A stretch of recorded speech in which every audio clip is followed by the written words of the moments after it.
Hello दोस्तों, MD classes में आपका स्वागत है। आज हम करेंगे पुष्पी पादपों में लैंगिक जनन का भाग 3, जिसमें हमारा पहला टॉपिक है परागण। परागण के बारे में आज हम इस वीडियो में डिस्कस करेंगे। उससे पहले अगर आपने इस चैनल को सब्सक्राइब नहीं किया है तो सब्सक्राइब कर लें और इस बेल आइकन को प्रेस कर लें। जिससे क्या होगा, जैसे ही मैं अगली वीडियो लेके आऊँगा तो उसका नोटिफिकेशन सबसे पहले आप पर पहुँच जाएगा। तो चलिए इस वीडियो को स्टार्ट करते हैं। तो हम पढ़ेंगे आज परागण के बारे में। परागण होता क्या है? तो देखो, जब किसी पुष्प के परागकण उसी पुष्प की वर्तिकाग्र या फिर उसी जात के किसी अन्य पुष्प की वर्तिकाग्र पर पहुंचते हैं तो यह प्रक्रिया हमारी कहलाती है परागण। जैसे मैं आपको बता दूं, जैसे हमारे पास ये पुष्प है, ठीक है, वैसे तो मुरझाया हुआ है। इस पुष्प का उपयोग हमने भाग 1 में किया था, पुष्प के सारे भाग बताने के लिए। यही वही पुष्प है ये। तो इससे जो परागण निकलेंगे वो या तो इसी पुष्प की वर्तिकाग्र पर पहुंच जाए तो क्या कहलाएगा, परागण कहलाएगा, या फिर इस पुष्प के जो परागकण हैं वो किसी अन्य पुष्प की वर्तिकाग्र पे पहुंच जाए तो वह भी क्रिया हमारी क्या कहलाएगी, परागण कहलाएगी। दोनों प्रकार से हमारी क्रिया कैसी कहलाएगी, परागण। तो इसी को हम परागण कहते हैं। तो किसी पुष्प के परागकण उसी पुष्प की वर्तिकाग्र या फिर उसी जात के किसी अन्य पुष्प की वर्तिकाग्र पर पहुंचने की प्रक्रिया को हम क्या बोलते हैं, परागण कहते हैं। तो आई होप आपको परागण के बारे में पता चल गया होगा कि परागण क्या होते हैं। तो अब देखते हैं हम परागण के प्रकार। तो परागण कितने प्रकार से होता है? परागण हमारा 2 प्रकार से होता है। नंबर 1 होता है स्वपरागण, नंबर 2 होता है हमारा परपरागण। तो इसमें हम सबसे पहले स्वपरागण हेडिंग डालेंगे, उसमें लिखेंगे जब किसी पुष्प के परागकण उसी पुष्प की वर्तिकाग्र पर पहुंचते हैं तो यह प्रक्रिया हमारी स्वपरागण कहलाती है। मैंने अभी आपको बताया था कि एक पुष्प है, यह पुष्प है, इसके जो परागकण हैं वो उसी की वर्तिकाग्र पर पहुंच जाएं तो वह प्रक्रिया हमारी स्वपरागण कहलाती है। ठीक है, उसके बाद अगली हेडिंग डालेंगे परपरागण। इसमें लिखेंगे जब किसी पुष्प के परागण उसी जात के किसी अन्य पुष्प की वर्तिकाग्र पर पहुंचते हैं तो यह प्रक्रिया हमारी परपरागण कहलाती है। जैसे इस पुष्प के परागण हैं वो दूसरे पुष्प की वर्तिकाग्र पर पहुंच रहे हैं, यहाँ से यहाँ दूसरे पुष्प की वर्तिकाग्र पर पहुंच रहे हैं तो यह प्रक्रिया हमारी परपरागण कहलाती है। स्वपरागण का मतलब होता है स्वयं के पुष्प पे, परपरागण का मतलब होता है दूसरे वाले पुष्प पे। स्व मतलब स्वयं, पर माने दूसरा। उसके बाद आते हैं हम परपरागण की विधियों के बारे में।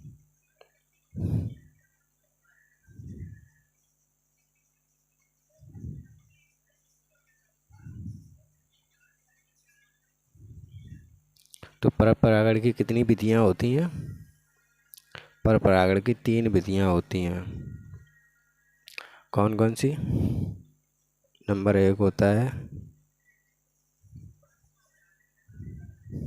नंबर पहले पे वायु परागण, नंबर 2 जल परागण,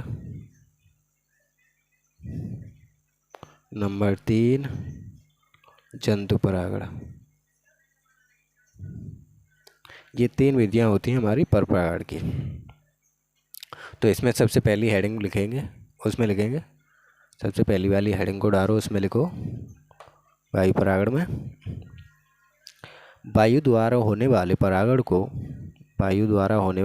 को वायु परागण कहते हैं।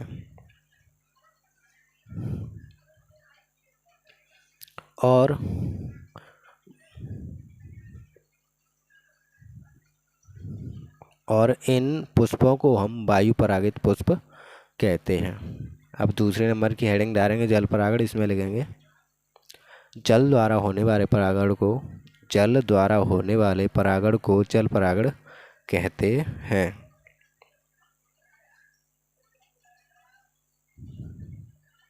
यह केवल जलीय पौधों में होता है। जो जल परागण होता है वो क्या होता है, जलीय पौधों में होता है। नई लाइन से लिखेंगे, जल परागण मुख्यतः दो प्रकार से होता है। जो जल परागण होता है मुख्यतः कितने प्रकार से होता है, दो प्रकार से होता है। कौन कौन सा, यह होता है दो प्रकार से। नंबर एक होता है अधोजल परागण, ठीक है, और नंबर दो होता है अधिजल।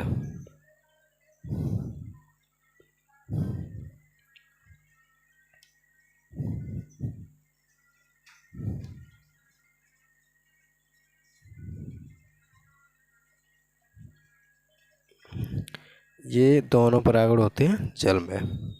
जल परागण में पहला आता है अधोजल परागण, दूसरा आता है अधिजल परागण।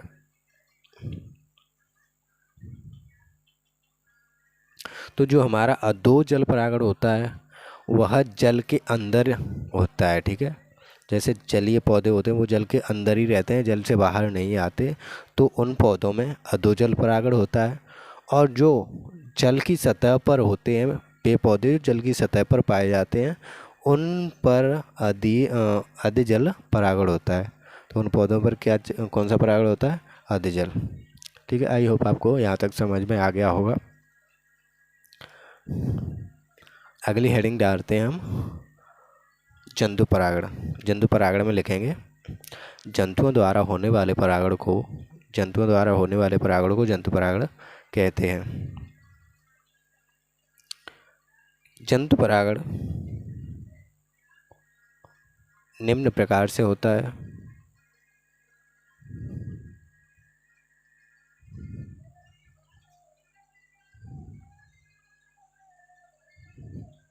ठीक है, उसमें लिखेंगे नंबर एक पे जो जंतु परागण होता है निम्न प्रकार से होता है। यह भी हमारा कितने प्रकार से होता है, निम्न प्रकार से होता है। कौन कौन से, नंबर एक पे होता है कीट परागण,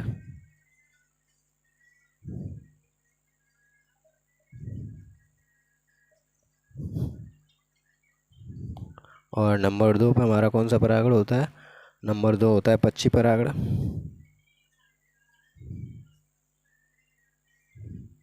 पक्षी परागण। नंबर तीन घोंघा परागण।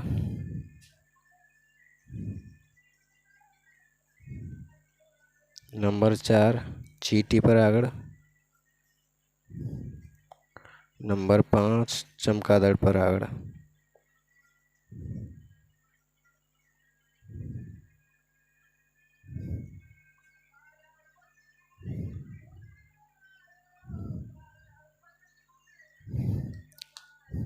तो नंबर पाँच आपको दिखाई नहीं दे रहा, इनको ना मैं यहाँ पे लिखे दे रहा हूँ। पहला होता है हमारा कीट परागण, दूसरा पक्षी परागण, तीसरा घोंघा परागण, चौथा चींटी परागण, पांचवा चमगादड़ परागण। ठीक है, ये सब होते हैं जंतु परागण में। कीटों के द्वारा, जो छोटे छोटे कीट होते हैं उनके द्वारा होने वाले परागण को कीट परागण कहते हैं। पक्षी परागण मतलब वो जो उड़ने वाले पक्षी होते हैं, चिड़िया है, कौवा है, कबूतर, तोता आदि के द्वारा जो परागण होता है उसे हम पक्षी परागण बोलते हैं। घोंघा परागण जो घोंघे के द्वारा होता है, जैसे भंवरे वगैरह, तितली वगैरह। उसके बाद आता है चींटी परागण, जैसे छोटी छोटी चींटी और जिसे हम बड़ी चींटी छोटी चींटी बोलते हैं, उनके द्वारा होने वाले परागण को हम चींटी परागण कहते हैं। चमगादड़ परागण जो रात को निकलती है जिसे चमगादड़ बोलते हैं, उसके द्वारा जो परागण होता है उसे हम चमगादड़ परागण कहते हैं। अब आप ये कहोगे कि इनके द्वारा परागण कैसे होता है ना? तो आइए मैं समझाता हूँ आपको। कीट परागण देखते हैं हम कैसे होता है। जैसे कोई पुष्प है, ठीक है, उसी पुष्प को ले लेते हैं जो हमने अभी इस्तेमाल किया था। ये पुष्प है और वो कीट है, ये कीट है। अब कीट जैसे कोई भी ले लो, पत्तू की, जिसे छोटी छोटी पत्तू की वगैरह होती हैं, कीट वगैरह होते हैं जो उड़ने वाले होते हैं, वो ले लेते हैं हम। वो क्या करते हैं, उड़ के आते हैं और इस पुष्प पे बैठ जाते हैं। बैठने के बाद इस पुष्प पे जो परागण थे, जो परागण थे, वो उन कीटों के बॉडी से या शरीर से चिपक जाते हैं, उड़ के जाते हैं, फिर से आके या तो इसी पुष्प पे बैठ जाएं या इसी जाति के किसी दूसरे पुष्प पे बैठ जाएं। तो बैठेंगे तो उनका जो शरीर है, उनका जो बॉडी है, वो वर्तिकाग्र पे से टच हो जाएगी। किससे टच हो जाएगी? वर्तिकाग्र से, और वो परागण वर्तिकाग्र पर चिपक जाएंगे। तो इस प्रकार से क्या होता है, हमारा कीट परागण होता है। उसके बाद है हमारा पक्षी परागण। ये पुष्प है, किसी पौधे पर लगा हुआ है। पक्षी या तो पुष्प के पास आके बैठे, या पुष्प पे बैठे, या फिर पुष्प के पास आके बैठे, ठीक है। तो उस पुष्प पे परागण है, जो परागण थे वो पक्षी के शरीर से चिपक गए। उसके बाद वह पक्षी किसी दूसरे पुष्प पर गया या दूसरे पुष्प की ओर गया, तो उसके शरीर से परागण क्या हुए, दूसरे पुष्प की वर्तिकाग्र पर चिपक गए। तो उसके द्वारा क्या हुआ, परागण हुआ। तो क्या कहलाएगा, हमारा पक्षी परागण। इसी प्रकार से घोंघा परागण होता है, इसी प्रकार से चींटी परागण होता है, इसी प्रकार से चमगादड़ परागण होता है। आई होप आपको समझ में आ गया होगा। जंतु में ये सब आते हैं, तो इनके द्वारा कैसे कैसे परागण होता है।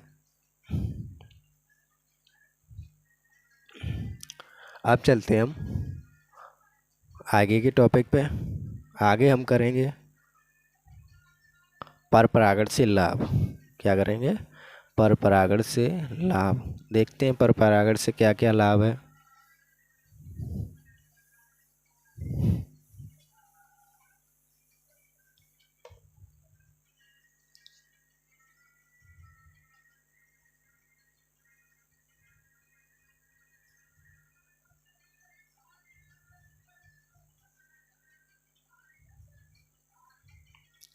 पर परागण से लाभ में हम लिखेंगे नंबर 1 पे,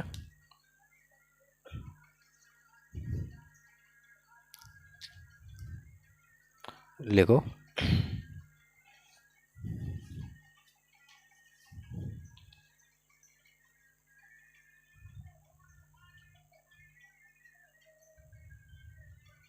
सॉरी, मैंने पहले बोला था स्वपरागण से लाभ, मगर मैंने यहाँ पे पर परागण से लाभ लिख दिया है। तो पहले ना हम पर परागण के लाभ को ही समझते हैं। तो इसमें नंबर 1 पे लिखेंगे हम, पर परागण से अच्छी संतति की प्राप्ति होती है। जो हमारा पर परागण होता है उससे अच्छी किस्म की संतति प्राप्त होती है।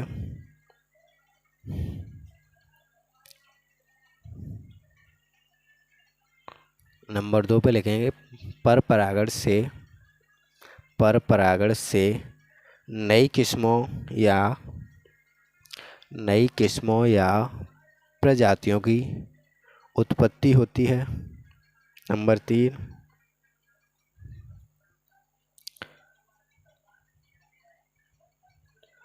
पर परागण से संतति में जीवन संतति जीवों में संघर्ष की अधिक क्षमता बढ़ जाती है। इसका मतलब है, जैसे पर परागण के द्वारा जो भी पौधे उत्पन्न होते हैं, उन पौधों में जीवन संघर्ष मतलब वो कि जैसे कोई रोग ना लगे उन्हें, वो जल्दी ख़त्म नहीं हो। जैसे कोई पौधा है, उसकी मतलब कि जैसे उसकी एज है कुछ और वो जल्दी नष्ट हो जाते हैं, लेकिन वो जल्दी नष्ट ना हो किसी कारणवश, तो उसकी जो जीवन क्षमता है वो स्ट्रॉन्ग हो। तो जो किससे होती है? परपरागण से होती है। परपरागण से जो पौधे प्राप्त होते हैं उनमें पाई जाती है। उसके बाद अगला पॉइंट लिखेंगे हम, परपरागण से हानिकारक गुणों का पृथक्करण होता है। मतलब कि जो परपरागण होता है उससे हानिकारक जो गुण पाए जाते हैं, जिन पौधों में हानिकारक गुण पाए जाते हैं वो अलग हो जाते हैं, जो लाभदायक गुण पाए जाते हैं वो अलग हो जाते हैं। किसके कारण? परपरागण के कारण। तो इसमें ना हमने कर लिए 1 2 3 4 5 5 पॉइंट कर लिए। उसके बाद हम करेंगे परपरागण से लहान। अगली हेडिंग है हमारी परपरागण से हानि। इसमें नंबर 1 पे लिखेंगे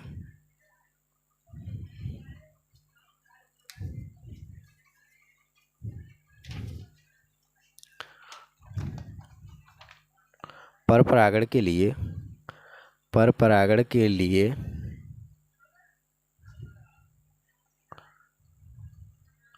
बाह्य साधन अथवा कारकों की आवश्यकता होती है। नंबर 2 पे परपरागण से परागकण बहुत कम मात्रा में बनते हैं जो व्यर्थ जाते हैं। सॉरी, इसमें ना कम मात्रा नहीं करेंगे, बहुत मात्रा करेंगे। परपरागण से परागण बहुत मात्रा में बनते हैं जो व्यर्थ जाते हैं। नंबर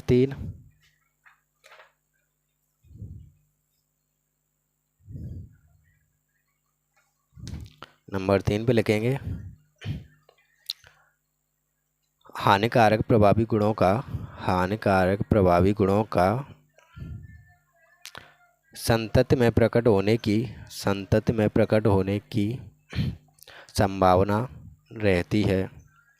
जो हानिकारक प्रभावी गुण होते हैं उनका संतति जी मतलब कि जो नया पौधा होता है उसमें प्रकट होने की संभावना रहती है।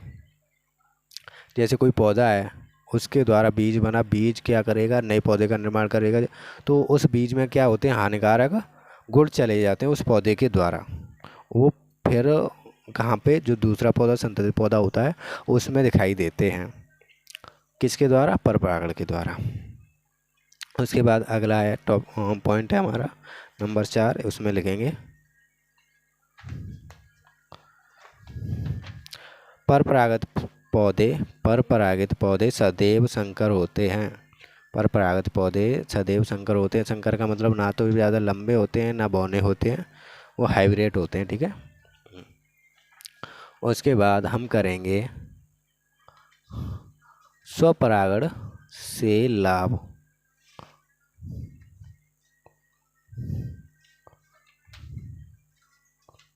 तो हेडिंग डालेंगे स्वपरागण से लाभ।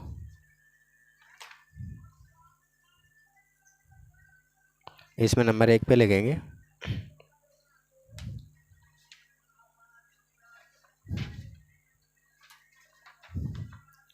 नंबर 1 लिखिए, स्वपरागण के लिए दूसरों पुष्पों पर निर्भर रहना नहीं पड़ता है। जो स्वपरागण होता है हमारा, उससे क्या होता है? दूसरे पुष्पों पर निर्भर नहीं रहना पड़ता, खुद अपने ही पुष्प पे हो जाते हैं, स्वयं हो जाता है। ठीक है, इसलिए दूसरे पुष्प की आवश्यकता नहीं होती है। नंबर 2 स्वपरागण में पौधों को अधिक परागणों की आवश्यकता नहीं होती है। स्वपरागण में जो पौधे होते हैं उनमें अधिक परागणों की आवश्यकता नहीं होगी, क्योंकि यही 2-4 परागण होंगे, उसी से क्या होता है? काम हो जाता है। अधिक परागणों की आवश्यकता नहीं होती है। उसके बाद अगला पॉइंट है नंबर 3, स्वपरागण में पुष्पों को परागण के लिए कीटों या अन्य साधनों की आवश्यकता नहीं होती है। जो स्वपरागण होता है उसके लिए ना तो कीट चाहिए, ना पक्षी चाहिए, ना जंतु चाहिए। ठीक है, कोई नहीं चाहिए, वो स्वयं हो जाता है। नंबर 4 स्वपरागण के लिए पुष्पों को रंग, सुगंध, तथा मधु उत्पन्न करने की आवश्यकता नहीं होती है।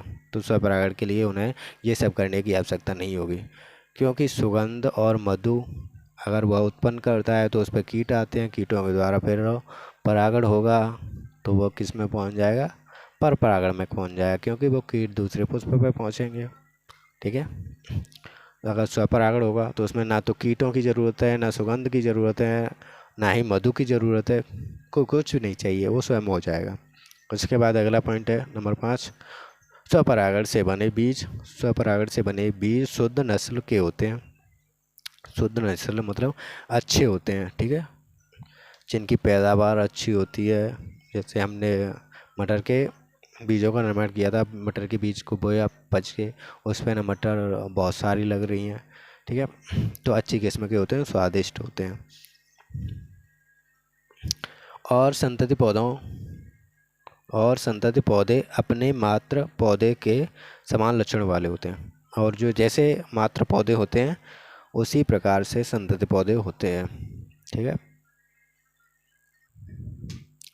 इसके बाद है हमारा स्वपरागण से हानि। इसमें नंबर 1 पे लिखेंगे हम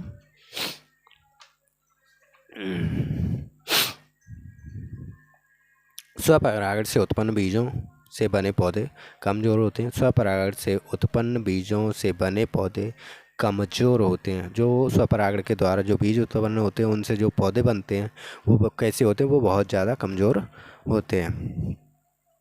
नंबर 2, स्वपरागण से उत्पन्न बीज संख्या में कम होते हैं और हल्के होते हैं, और बोलें तो आकार में भी छोटे होते हैं। ठीक है, ये सब है। नया पॉइंट नंबर अगला, ऐसे बीज शीघ्र नहीं पकते। जैसे जिन पौधों में स्वपरागण होता है उनसे जो बीज बनते हैं वो जल्दी नहीं पकते। ठीक है, नंबर अगला, ऐसे बीज उत्पन्न श्रेणी के नहीं होते हैं। जो स्वपरागण से उत्पन्न बीज होते हैं वो उत्तम श्रेणी के नहीं होते, मतलब अच्छे नहीं होते हैं। उसके बाद है जिसके कारण नई जातियों की उत्पत्ति नहीं होती है। जिसके कारण नई जातियों की क्या नहीं होती है, उत्पत्ति नहीं होती है। पॉइंट नंबर अगला, संतति में रोग प्रतिरोधक क्षमता पीढ़ी दर पीढ़ी कम होती जाती है। और जो स्वपरागण होता है उसके द्वारा जो संतति पौधे होते हैं उनमें पीढ़ी दर पीढ़ी रोग प्रतिरोध क्षमता, जैसे रोगों से लड़ने की जो क्षमता पाई जाती है पौधों में, वो पीढ़ी दर पीढ़ी कैसी होती जाती है, कम होती जाती है। नंबर अगला, अगली पीढ़ी में कोई सुधार नहीं होता है, और जो आने वाली अगली पीढ़ी है उसमें कोई सुधार नहीं होता है। तो यह सब था हमारा परागण के बारे में। तो परागण के बारे में आई होप आपको सब कुछ समझ में आ गया होगा। अगर आपको यह वीडियो अच्छी लगी हो तो इस वीडियो को लाइक, शेयर एंड कमेंट ज़रूर करें। तो मिलते हैं अब आपको अगली वीडियो में, तब तक के लिए नमस्कार।